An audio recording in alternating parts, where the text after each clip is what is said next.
Welcome to Cloud 360 Computer Training class. Okay, what we are going to discuss now here is how to delete Excel sheets. Okay, as you can see from the screen, take a look at this. This is sheet 1, right? This is sheet 2. This is sheet 3. Of course, you can see it. This is sheet 3 and this is 4. Now, in this particular place, assuming that you did not like this sheet 4, right? So what you are going to do is, you see this very particular place, then you right click. When you right click, you will see option like this, right? You move to this place, see this very particular point, click delete.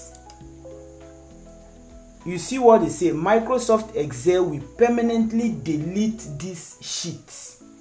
Do you want to delete it? If you press delete, it will vanish. If you press cancel, that means it will restore it back. Let me say delete. Wow, as you can see it, this is sheet 1, sheet 2, then this is sheet 4. There is no sheet 3 there, right? So I've permanently deleted that sheet 4. Thank you for watching.